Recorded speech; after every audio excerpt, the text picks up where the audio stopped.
Online ক্লাসে তোমাদের সবাইকে স্বাগতম। আশা করি ভালো আছো, সুস্থ আছো। আজকে আমি তোমাদের পড়াবো কি আলোর প্রতিফলন। দেখো অষ্টম অধ্যায় আছে কি আলোর প্রতিফলন। কোন চ্যাপ্টার? আলোর প্রতিফলন। তা প্রথমে আছে কি দেখো আলোর প্রকৃতি।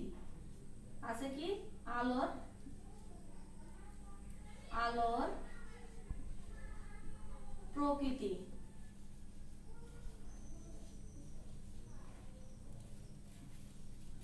আলোর প্রকৃতি। এখন আলোর প্রকৃতি বুঝতে গেলে আগে আমাদের জানতে হবে আলো কি। আলো কি? আলো আলো আলো কি? আলো হচ্ছে কি এক প্রকার শক্তি যার মাধ্যমে আমরা কোনো বস্তুকে দেখতে পাই। তাহলে কি বললাম? আলো হচ্ছে এক প্রকার আলো হলো এক প্রকার শক্তি যার মাধ্যমে আমরা কোনো বস্তুকে দেখতে পাই। আলো হলো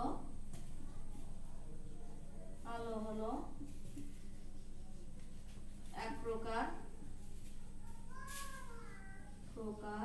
শক্তি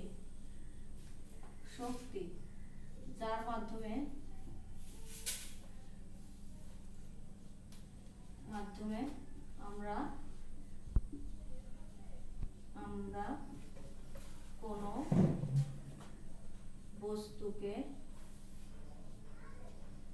বস্তুকে দেখতে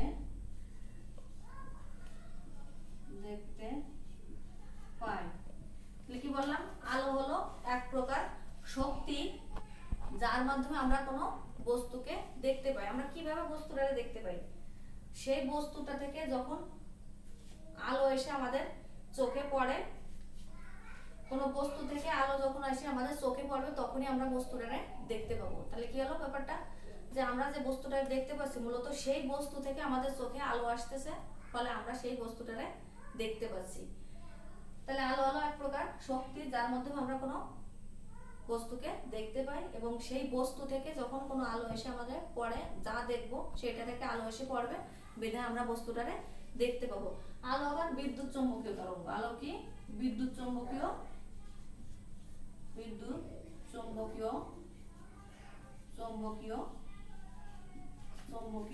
তরঙ্গ।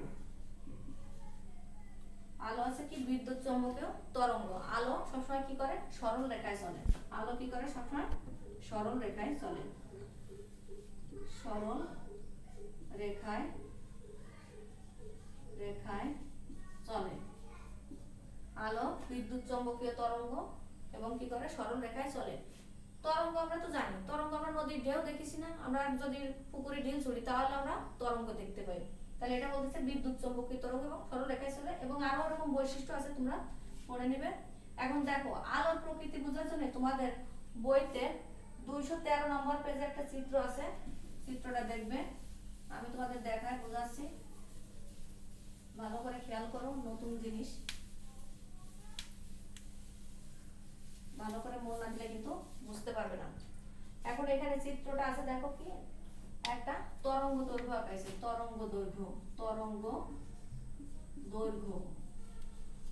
দৈর্ঘ্যের একক আছে কি মিটার। তাহলে তরঙ্গের দৈর্ঘ্যের একক মিটার। দেখো একটা তরঙ্গ দৈর্ঘ্য আঁকাইছে এরকম।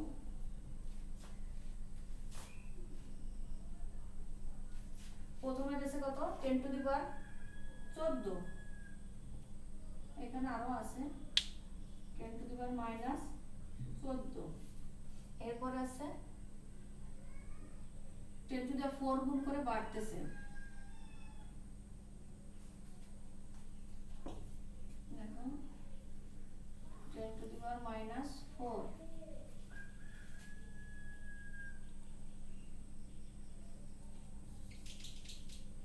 তারপর আছে কত? 10⁻⁻4। তারপর আছে 10⁻10। তারপর আছে 10⁻6। তারপরে আছে 10⁻²।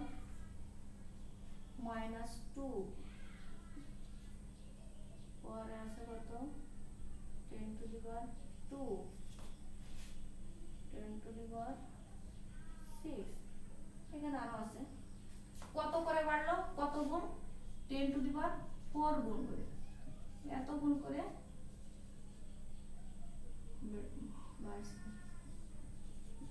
কত বাড়ছে দেখো 10⁴। আমরা যদি 10⁻⁻14 এর সাথে 10⁴ গুণ করি তাহলে কি আসছে, এখানে 10⁻⁻10। এইভাবে প্রত্যেকটার সাথে এবার 10⁻⁻10 এর সাথে যদি আমরা 10⁴ গুণ করি তাহলে 10⁻⁻6, আবার এর সাথে 4 গুণ করলে -2, তারপর কি আসছে 4 গুণ করলে প্লাস এসে যাচ্ছে। দেখো এটা আসতেছে কিভাবে, 10⁻⁻2 গুণ 10⁴ গুণ করলে কি আসতেছে 10⁴2। এটাতে এটা বাদ দিলে এটা পজিটিভ যেহেতু সেহেতু অবশ্যই 10⁴2। এইভাবে 10⁴ গুণ আকারে বাড়তেছে। এখন কিভাবে আমরা বস্তুটা দেখতে পাই, আলো যখন আমাদের চোখে এসে পড়ে আলো থেকে বস্তুটা, তখন আমরা বস্তুটাকে দেখতে পাই। কিভাবে দেখতে পাই দেখো, এইখানে একটা চিত্র রয়েছে,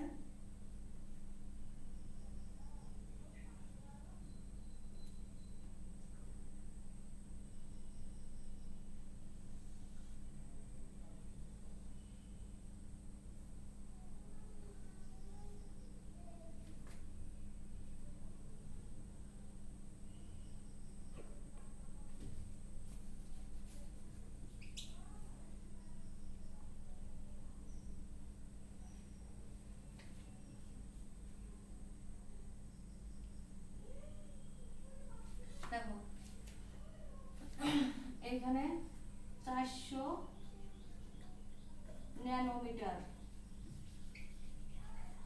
কত 400 ন্যানোমিটার, আর এটা আছে কত 700 ন্যানোমিটার।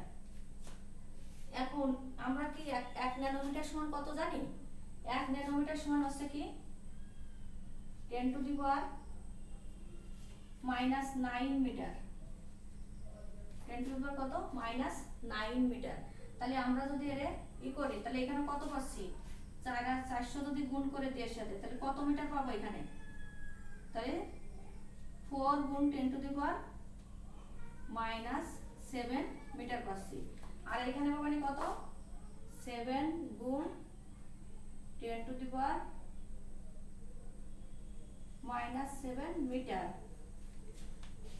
তাহলে এই মানে যে তরঙ্গদৈর্ঘ্য, এই তরঙ্গদৈর্ঘ্য থেকে যে আলো আমাদের পড়বে সেটা আমরা আমাদের চোখে যাবে এবং আমরা সেটা দেখতে পাবো। এখন আমরা জানি 7টা রঙের নাম আমরা জানি, বেনিয়া সহ কলা। আমরা এই 7টি রং দেখো তোমাদের বইতে দেয়া আছে, রংগুলো বেনিয়া সহ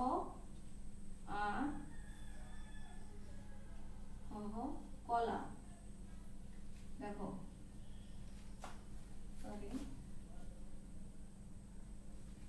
বেনিয়া সহ কলা। বেতে কি বেগুনি, নিতে নীল, আতে কি হবে আসমানি, শতে সবুজ, হতে হলুদ, কতে কমলা, লতে লাল। তাহলে সর্বোচ্চ যে তরঙ্গদৈর্ঘ্য সেটা হচ্ছে কত বেগুনি, বেগুনি রঙের তরঙ্গদৈর্ঘ্য হচ্ছে সর্বোচ্চ, সর্বনিম্ন, এবং কমলা লাল রঙের তরঙ্গদৈর্ঘ্য সর্বোচ্চ। তাহলে লাল রঙের তরঙ্গদৈর্ঘ্য সর্বোচ্চ কত 7 গুণ 10⁻⁷। এবং এই যে তরঙ্গদৈর্ঘ্যের আলো যখন আমাদের চোখে এসে পড়বে তখন আমরা সেই বস্তুটাকে দেখতে পারবো। তাহলে বেগুনি রং সবচেয়ে কম তরঙ্গদৈর্ঘ্যের এবং সবচেয়ে বেশি তরঙ্গদৈর্ঘ্যের আছে কি লাল, লাল। এখন এইখানে দেখো এইখানে আরো আছে, এইখানে আরো আছে, দেখো এখানে আরো আছে কি, এইটা আছে কি আল্ট্রাভায়োলেট রে। তার মানে কি এই যে তরঙ্গদৈর্ঘ্য এর বাইরে এই পিছনে যে তরঙ্গদৈর্ঘ্য আছে, যে ছোট তরঙ্গদৈর্ঘ্য এর থেকে এই তরঙ্গদৈর্ঘ্য আমরা আর দেখতে পাই না, এটার বলে কি আল্ট্রাভায়োলেট।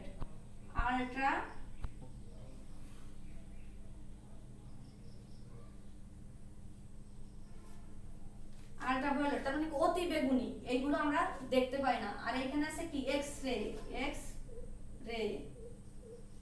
আর এটা আছে কি গামা রে, এটা আছে কত গামা রে। রে।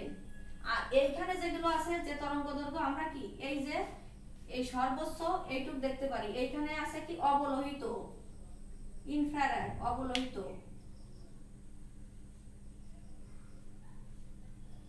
এটা আছে মাইক্রোওয়েভ, আর কি আছে রেডিও ওয়েভ এবং মাইক্রোওয়েভ। এটা আছে কি রেডিও ওয়েভ,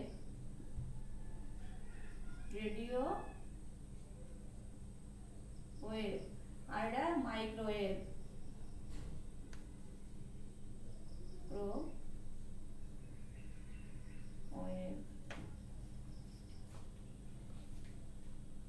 তাহলে আমরা কি বললাম, সর্বোচ্চ আমরা এখানে দেখতে পাই 7টা রং। এখানে আমরা কি বলতেছি, যখন এত তরঙ্গ দৈর্ঘ্যের আলো আমাদের চোখে পড়বে তখন আমরা দেখতে পারবো সর্বনিম্ন তরঙ্গ দৈর্ঘ্য আছে কি বেগুনি রঙের, আর লাল রঙের আছে কি সর্বোচ্চ।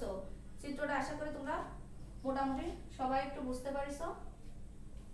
এখন তোমাদের বইতে দেখো একটা চিত্র আছে, একটা ফুলের ছবি দেয়া আছে, এরকম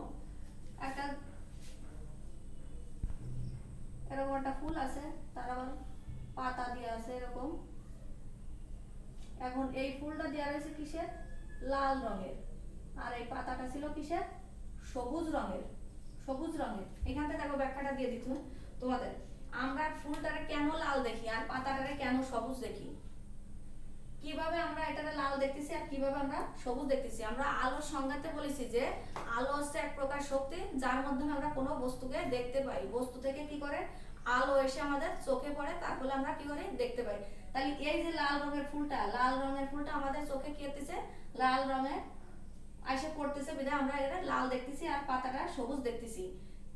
এ কি করে সব কয়টা রঙই এরপরে পরে ফুলটার পরে পরে এবং অন্য কালার গুলো কি করে শোষণ করে, শুধুমাত্র লাল রংটা শোষণ করতে পারে না, এজন্য আমরা ফুলটাকে লাল দেখি আর এবং পাতাটাকে আমরা সবুজ দেখি। তাহলে তোমরা যদি আসে যে কেন আমরা ফুলটারে লাল দেখতেছি আর পাতাটারে সবুজ দেখতেছি, অবশ্যই তোমরা ব্যাখ্যাটা পারবা।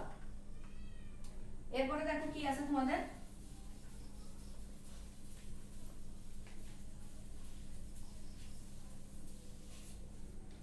এরপরে দেখো তোমাদের বইতে কি আছে, পরে আছে কি প্রতিফলন, আলোর প্রতিফলন।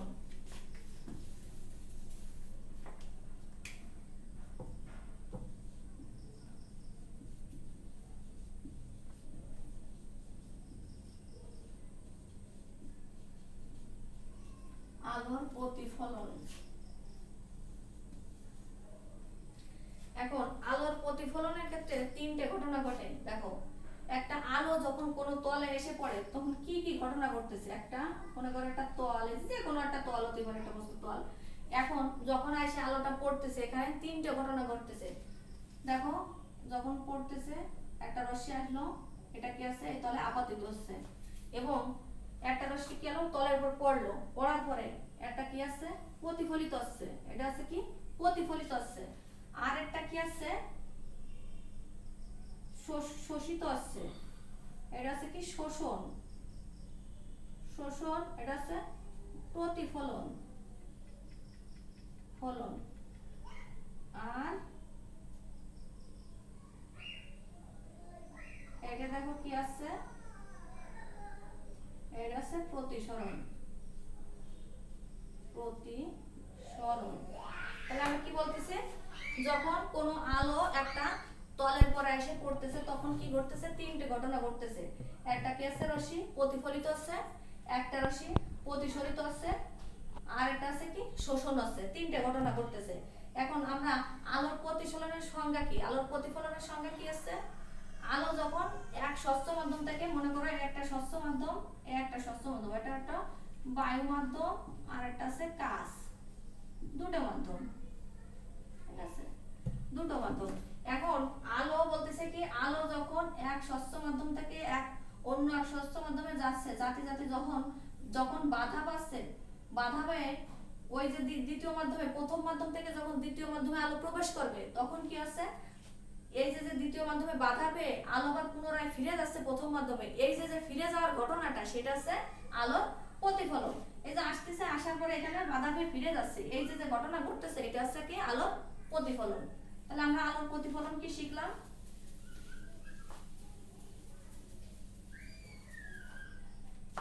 এবার দেখো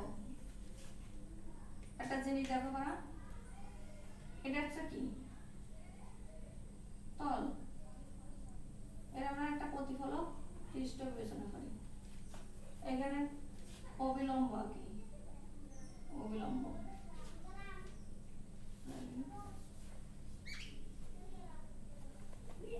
অবিলম্ব। এখন অবিলম্বে আমরা কি শিখবো যে আপাতন কোণ যতটুকু হবে প্রতিসরণ কোণও ততটুকু হবে। এখন দেখো একটা রশ্মি কি আছে আপতিত হচ্ছে, এইখানে যে কোণ উৎপন্ন হচ্ছে মনে করো থিটা আই, আগের বইতে দেখবা তোমাদের শুধু আই দিয়েও প্রকাশ করেছে, কোনো সমস্যা নেই। এখানে আছে কি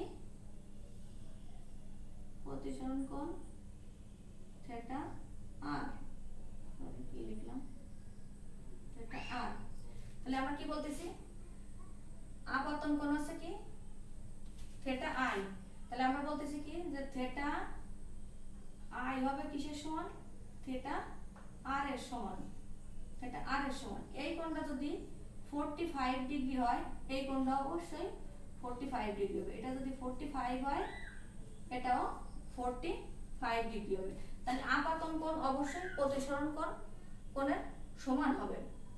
দেখো তাহলে এই কোণটা যদি আমরা বাড়াই দিই, এখানে মনে করো 60 ডিগ্রি আছে, তাহলে এটাও অবশ্যই কত হবে 60 ডিগ্রি হবে। তাহলে এটাও 60 হলে আপতন কোণ প্রতিসরণ কোণও 60 ডিগ্রি হবে। তাহলে এটা আমরা বুঝলাম যে আপতন কোণ যা হবে প্রতিসরণ কোণও তাই হবে। এখন প্রতিফলনের সূত্রে আছে কি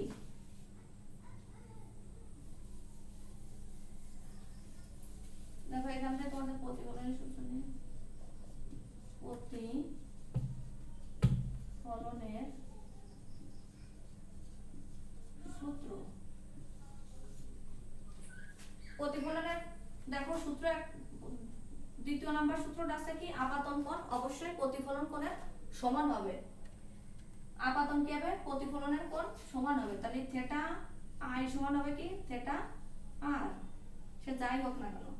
আরেকটা বলেছে কি যে একটা তলে মনে করো একটা তল আমরা কল্পনা করলাম, হাতের তালু একটা তল বা মসৃণ তল একটা আয়না বিবেচনা করতে পারো, ওই তলের উপর অবিলম্ব আপাতিত রশ্মি অবিলম্ব এবং প্রতিসরিত রশ্মি তিনটে রেখায় কি হবে একই সমতলের উপর অবস্থান করবে। আমরা এখানে কি দেখতে পাচ্ছি যে আপাতিত রশ্মি এটা কি প্রতিফলিত রশ্মি এবং অবিলম্ব যদি আমরা এম এম ড্যাশ দিই এ ও এন বি, তাহলে এও এখানে এও আছে কি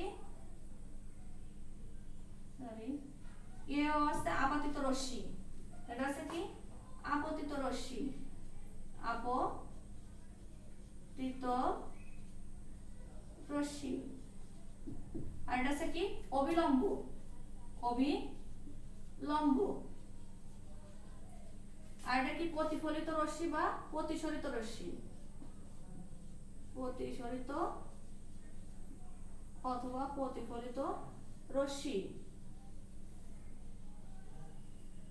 এই যে আমরা একটা তল কল্পনা করেছিলাম এম ও এম ড্যাশ, তাহলে এখানে আপাতিত রশ্মি এ ও অবিলম্ব আছে কি ও এন এবং প্রতিসরিত রশ্মি আছে কি ও বি, ওরা কি পরস্পর ওরা একই সমতলের উপর অবস্থান করতেছে, এই চিত্র থেকে আমরা সেটাকে দেখতে পাচ্ছি। দেখো একটু মুছে দিয়ে এখানে বোঝাতে গেলে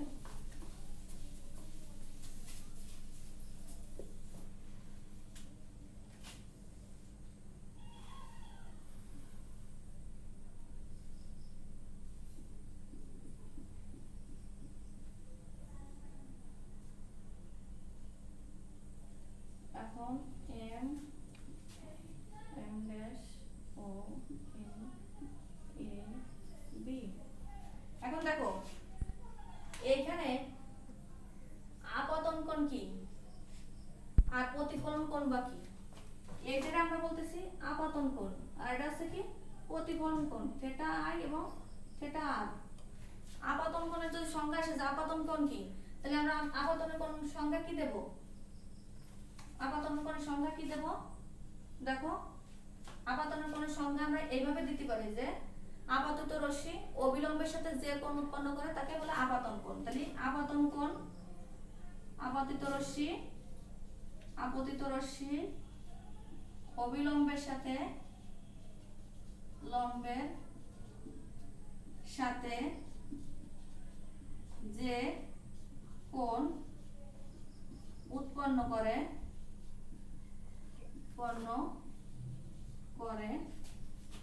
তাকে আপতন কোণ বলে।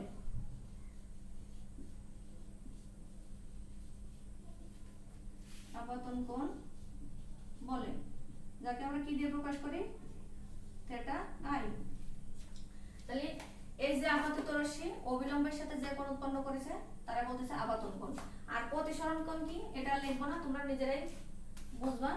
প্রতিফলিত রশ্মি, এই রশ্মিটা কি প্রতিফলিত হয়ে গেছে না, ফিরে যাচ্ছে, তলের উপর পড়তেছে, পড়ে যাওয়ার পর আবার সে ফিরে যাচ্ছে, এটা আছে কি প্রতিসরিত রশ্মি বা প্রতিফলিত রশ্মি। তাহলে আমরা প্রতিসরণ কোণ কাকে বলবো বা প্রতিফলিত কোণ? প্রতিফলিত রশ্মি অবিলম্বের সাথে যে কোণ উৎপন্ন করবে সেটা আছে তার প্রতিফলন কোণ বা প্রতিসরণ কোণ। তাহলে আমরা একটু অবশ্যই আশা করি বুঝতে পারছি। এখন তোমাদের দেখা গেল একটা চিত্র আসছে, অনেক সময় টিকে এরকম দিতে পারে, দিল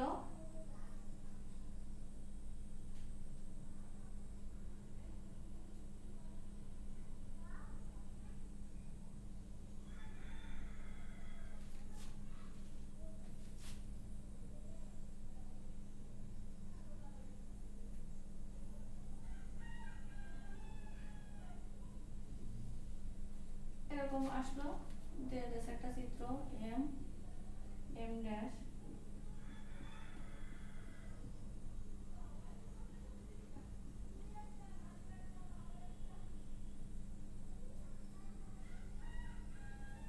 এন ও এ বি। এখন এই কোণটা তোমাদের দিয়ে দিল 35 ডিগ্রি, 35 ডিগ্রি। এখন বললো কি যে প্রতিফলন কোণ কত বা প্রতিসরণ কোণ কত? সরণ কোণ এটা r1 হট।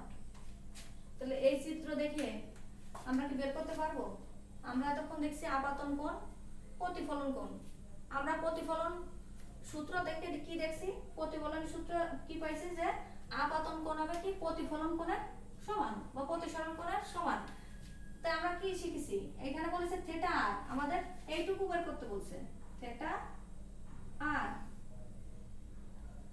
তোমরা অনেকেই দেখবা যে টিকে ম্যাক্সিমাম 60% ভুল করে, এটা বের করতে হবে থিটা আর। 60% স্টুডেন্ট ভুল করে যে এই যে 35 ডিগ্রি দিয়ে আছে, তাহলে অবশ্যই থিটা আরো এখানে দেখা গেল ওরা দিয়ে দেয় 35 ডিগ্রি, কিন্তু এটা ভুল। এটা অবশ্যই 35 ডিগ্রি হবে না। কারণ কি আমরা একটু আগে তোমাদের বোঝাইছি যে আপতন কোণ কি আর প্রতিফলন কোণ কি। আমরা শিখাইছি যে আপতিত রশ্মি অবিলম্বের সাথে যে কোণ উৎপন্ন করবে, কি বলতেছি? আপতিত রশ্মি অবিলম্বের সাথে যে কোণ উৎপন্ন করবে সেটা হচ্ছে আপতন কোণ। আর প্রতিসরিত রশ্মি বা প্রতিফলিত রশ্মি অবিলম্বের সাথে যে কোণ উৎপন্ন করবে সেটা হচ্ছে প্রতিসরণ কোণ। তাহলে এইখানে তো আমার আপতন কোণ দেয়া নেই, তাহলে আমরা প্রতিসরণ কোণ কিভাবে 35 ডিগ্রি হয়? তাহলে এটা আমরা কিভাবে বের করতে পারি? দেখো এইখানে এইটুকু আছে কি 90 ডিগ্রি, তাই না? তাহলে 90 বিয়োগ আছে 35, তাহলে কত আসে? 5 55 ডিগ্রি। তাহলে এটা আছে 55 ডিগ্রি, তাহলে নিঃসন্দেহে এটাও 55 ডিগ্রি। এটা অবশ্যই তোমরা খেয়াল রাখবা, প্রায় টিকে আসে এটা 55 ডিগ্রি। এরপর তোমাদের কি আছে দেখো, প্রতিফলনের সূত্র গেল, এবার আছে দর্পণ।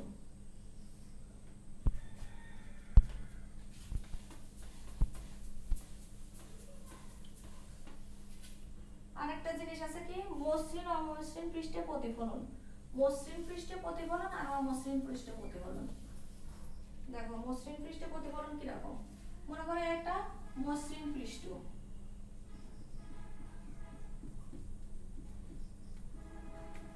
একটা মসৃণ পৃষ্ঠ। এইখানে আসতেছে এগুলো কি সব আপতিত রশ্মি, এগুলো সব আপতিত রশ্মি, একটা তলে আপতিত আছে, এটা হচ্ছে কি মসৃণ তল। এবার এইখান থেকে কি আসছে প্রতিসরিত হচ্ছে, সমান্তরাল ভাবে দেখো প্রতিসরিত হচ্ছে। এটা হচ্ছে কি মসৃণ তলে আলোর প্রতিফলন মসৃণ পৃষ্ঠে। আর একটা যদি আমরা অমসৃণ পৃষ্ঠ বিবেচনা করি, এটা মনে করো একটা অমসৃণ পৃষ্ঠ, এটা হচ্ছে মসৃণ পৃষ্ঠ, আর এটা হচ্ছে কি অমসৃণ পৃষ্ঠ। তাহলে অমসৃণ পৃষ্ঠ কিভাবে হবে, মনে করো আলো আসলো, আলো আসতেছে, আলো আসলো আপতিত হলো, কিন্তু আলো এদিক ওদিক প্রতিফলিত হলো। এটা হচ্ছে অমসৃণ পৃষ্ঠে আলোর প্রতিফলন। তাহলে আমরা কি দেখলাম যে মসৃণ পৃষ্ঠে আলো কি আসতেছে আপতিত হচ্ছে তলে এবং সেই সমান্তরাল ভাবে এটা প্রতিসরিত হচ্ছে, কিন্তু অমসৃণ পৃষ্ঠে আছে তার উল্টো এলোমেলো ভাবে প্রতিসরিত হচ্ছে। এটা হচ্ছে মসৃণ পৃষ্ঠ এবং অমসৃণ পৃষ্ঠে আলোর প্রতিফলন। এবার আছে দেখো দর্পণ কি, দর্পণ আছে কি মিরর আয়না, দর্পণ আয়না, দর্পণ বা আয়না, আয়না সমতল দর্পণ এবং গোলীয় দর্পণ। দর্পণ আছে দুই প্রকার, একটা আছে সমতল দর্পণ আর একটা আছে কি গোলীয় দর্পণ। সমতল আর আছে কি গোলীয় দর্পণ দুই প্রকার, কোন দুই প্রকার। এক আছে কি সমতল দর্পণ, সমতল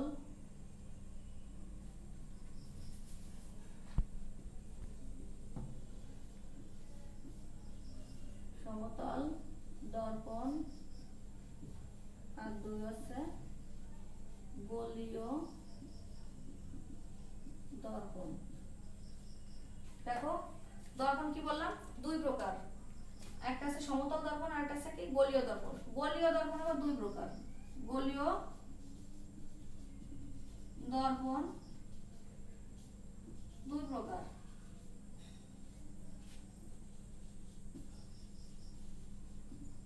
কি বলতেছি দর্পণ বা আয়না আছে কয় প্রকার, দুই প্রকার, একটা আছে সমতল দর্পণ আর একটা আছে গোলীয় দর্পণ।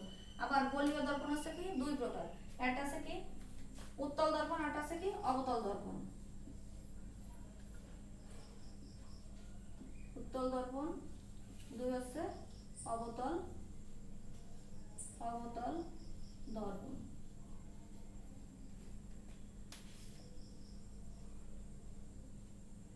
তাহলে আমরা কি শিখলাম, দর্পণ আছে প্রথমত দুই প্রকার, সমতল দর্পণ আর একটা আছে গোলীয় দর্পণ। গোলীয় দর্পণ আবার কয় প্রকার, উত্তল দর্পণ এবং অবতল দর্পণ। এখন দেখো প্রতিফলক পৃষ্ঠ, দর্পণ বুঝতে গেলে আমাদের প্রতিফলক পৃষ্ঠ বুঝতে হবে। প্রতিফলক পৃষ্ঠটা কোনটা, দেখো প্রতিফলক পৃষ্ঠ মনে করো এই একটা সমতল পৃষ্ঠ আঁকালাম, এখানে কি আছে একটা রশ্মি আপতিত হলো এবং এখান থেকে আছে প্রতিফলিত হচ্ছে, যাচ্ছে প্রতিফলিত হচ্ছে। এই যে প্রতিফলক পৃষ্ঠ এইখানে যে প্রলেপ দেয়া থাকে এর বলে কি সিলভারিং করা। এই যে প্রলেপ দেয়া রূপার প্রলেপ এর বলে কি রূপার প্রলেপ, সিলভারিং করা বা পাড়া লাগানো। এই প্রতিফলক পৃষ্ঠে কি করা থাকে, দর্পণের পাড়া লাগানো থাকে, সিলভারিং করা থাকে। এই সিলভারিং করা কি করে, রূপার যে প্রলেপ দেয়া থাকে, এই যে রূপার প্রলেপ দেয়া থাকে, রূপার প্রলেপ প্রলেপ, যাকে বলে কি সিলভারিং করা এবং বা পাড়া লাগানো। সিলভারিং করা, সিলভারিং করা বা পাড়া লাগানো, লাগানো লাগানো। তাহলে এই যে যে পাশে রূপার প্রলেপ বা সিলভারিং করা থাকবে সেটা হচ্ছে মূলত প্রতিফলক পৃষ্ঠ হিসেবে